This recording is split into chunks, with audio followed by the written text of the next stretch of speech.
تخيل انك بتتكلم ألماني كل يوم، لكن من غير ما تعرف ان بعض الكلمات اللي بتستخدمها أصلها عربي وعمره أكتر من 1000 سنة. كلمات زي ماجاتسين، تاريف، أرسنال، شيك مش مجرد كلمات ألمانية، دي رحلة تاريخية بدأت من أسواق بغداد ومواني الأندلس وسافرت عن طريق البحر المتوسط لحد ما وصلت ألمانيا. في الفيديو ده هنكشف قصة الكلمات دي وازاي اتحولت من دفاتر تجار بغداد والأندلس وبقت النهاردة أساس أقوى اقتصاد في أوروبا.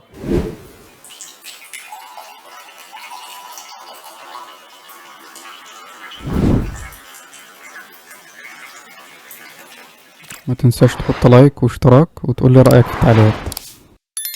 أول كلمة ماجاتسين، مخزن أو مجلة. كلمة ماجاتسين بالألماني النهاردة ليها معنيين: المجلة اللي بتقراها أو مخزن ومستودع للبضائع والأسلحة.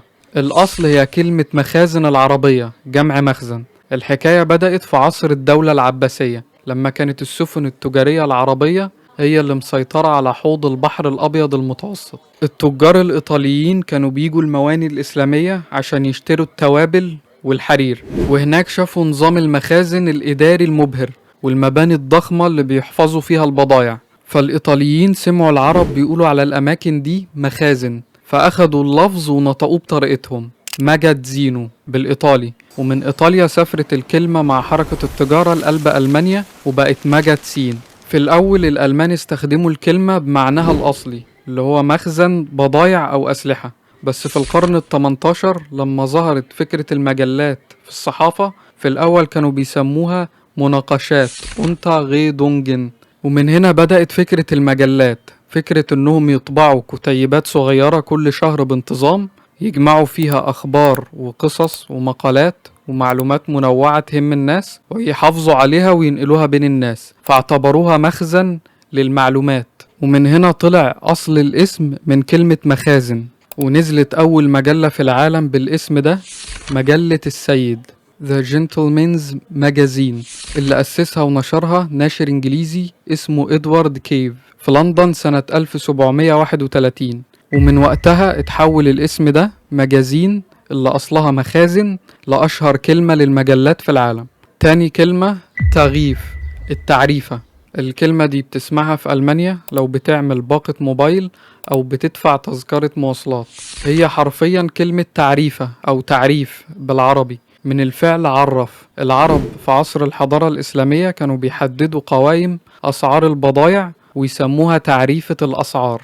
لما كان التجار الأوروبيين وبالتحديد من إيطاليا بيجوا المواني العربية عشان يبيعوا ويشتروا، هناك ما كانش فيه عشوائية، الموضوع كان منظم. كانوا بيلاقوا لوح ومخطوطات مكتوب فيها بوضوح أسعار البضائع وقيمة الضرائب، وكان المسلمين بيسموها تعريفة الأسعار، يعني إعلان وتعريف بالسعر. فالتجار الإيطاليين أخدوا النظام اللغوي والإداري ده ونطقوه بطريقتهم، بينطقوه تاريفة.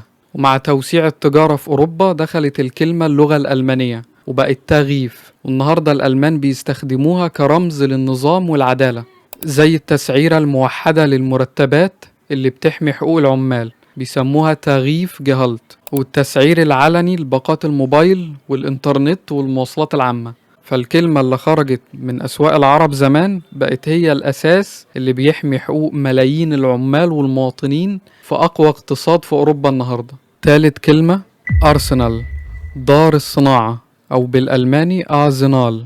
لو بتشجع كورة فاسم أرسنال معروف بالنسبة لك، ولو عايش في ألمانيا فكلمة أرسنال بتسمعها في الأخبار بمعنى مخزن السلاح أو الترسانة. الصدمة إن الكلمة دي عربية فصحى ومكتوبة في كتب التاريخ من أيام الفتوحات. كلمة آزنال بالألماني النهاردة معناها الترسانة العسكرية أو مستودع الأسلحة والذخيرة، لكن الأصل هي كلمة عربية فصحى دار الصناعة. زمان في عصر الحضارة الإسلامية المصانع الضخمة اللي بتبني السفن الحربية والتجارية كان اسمها دار الصناعة.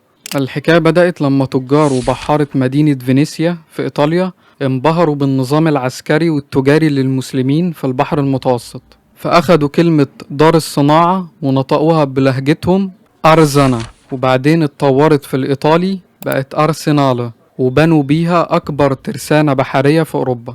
لو تلاحظ ان معظم الكلمات دي اتنقلت لألمانيا وأوروبا عن طريق إيطاليا. فليه إيطاليا بالذات؟ لأن إيطاليا بتقع في قلب البحر الأبيض المتوسط، وهي أقرب نقطة في جنوب أوروبا للحضارة الإسلامية في شمال أفريقيا والشام، فكانت حلقة وصل. كانت هي جغرافيا المحطة الأولى لأي بضاعة أو فكرة أو كلمة جاية من الشرق. في القرن الستاشر نقل الألمان الكلمة من الإيطالي والفرنسي وبقت أعزنال، وبقت بتتقال على مخازن الذخيرة والسلاح في ألمانيا. رابع كلمة شيك، الصك. لو بتكتب أو بتصرف شيك بنكي في ألمانيا فالألمان بيسموه شيك. الكلمة دي وراها قصة تجارة عالمية وفكرة عبقرية بدأت في بغداد في العراق من أكتر من 1000 سنة. زمان في العصر العباسي التجارة كانت واسعة جدا، وكان مستحيل التاجر يشيل صناديق الذهب والفضة ويمشي بيها آلاف الكيلومترات بسبب قطاع الطرق. فهنا المسلمين اخترعوا نظام الصك. التاجر كان بيودع فلوسه في بغداد وياخد ورقة مكتوبة الصك ويصرفها في المغرب أو الأندلس بكل أمان. يعني حرفيا ده أول شيك بنكي في التاريخ. فكالعادة تجار إيطاليا اللي كانوا حلقة الوصل أخدوا النظام المالي ده ونقلوه لأوروبا، والكلمة لفتها في اللغات الأوروبية لتأكيد المعاملات وتدقيق الحسابات، ودخلت اللغة الألمانية في القرن ال19 فبقت شيك. ورغم أن القواميس الغربية بتربط الكلمة لغويا بكلمة تشيك اللي بالإنجليزي معناها المراجعة اللي جاية من لعبة الشطرنج وتدقيق الدفاتر، بس المؤرخين بيأكدوا أن الفكرة والوظيفة البنكية هي تطور مباشر للصك العربي. يعني السيستم المالي اللي العالم كله ماشي بيه النهاردة أساسه ورقة أمان خرجت من أسواق العرب لتسهيل التجارة بين البشر. خامس كلمة والأخيرة غيز، رزمة الورق. كلمة غيز بالألماني هي وحدة قياس للورق، بتساوي النهاردة 500 ورقة، وأصلها في قواميس التاريخ هي الكلمة العربية رزمة اللي كلنا بنقولها لحد النهاردة بمعنى الحزمة أو الرابطة المحزومة من الورق أو القماش. الحكاية بدأت من الصين هم أصحاب الاختراع الأصلي للورق، لكن المسلمين أخدوا السر ده وطوروه تماما، فحولوه من حرفة يدوية بطيئة لصناعة ضخمة بحاجة اسمها مطاحن المية في بغداد والشام وفاس في المغرب. الاختراع ده عبارة عن مطارق خشبية عملاقة بتتحرك ميكانيكيا بقوة دفع مية النهر. قبل الاختراع ده عشان يعملوا ورق كانوا بيجيبوا قماش الكتان القديم ويقعدوا يدقوه بالهون يدوي لساعات وأيام عشان يتحول لعجينة. فالطريقة دي كانت بتاخد وقت وبتطلع ورق قليل وغالي. وبعد الاختراع العربي ده المطارق المائية، المسلمين خلوا مية النهر تلف ساقية ضخمة، والساقية دي متوصلة بتروس ترفع المطارق التقيلة دي لفوق وتسيبها تنزل تدق القماش لوحدها طول اليوم 24 ساعة من غير تعب عشان تعمل عجينة ورق ناعمة وبكميات ضخمة وبأرخص سعر. ومن مصانع العرب في مدينة اسمها شاطبة في الأندلس وصقلية اتعلمت أوروبا سر الصنعة لأول مرة، وعملت ثورة ثقافية لأن العرب كانوا بيحزموا الورق في رابطة موحدة من 500 ورقة ويسموها رزمة. فتجار إيطاليا في فينيسيا أخدوا اللفظ ده بالظبط ونطقوا ريزمة. وبما أن إيطاليا كانت هي الموزع المعتمد لألمانيا في القرن ال14 مع دخول مطابع الورق لجنوب ألمانيا أخدوا الكلمة وحولوها لنطقهم فبقت غيز. والجميل أن القواميس الألمانية الرسمية معترفة بالأصل العربي ده وموثقاه. ودي كانت حكاية 5 كلمات بس، لكن الحقيقة أن اللغة العربية مأثرة في لغات العالم بآلاف الكلمات. فلو تعرف كلمات تانية أصلها عربي قول لنا في التعليقات. لو عجبك الفيديو ما تنساش تحط لايك واشتراك وتقول لي رأيك في التعليقات.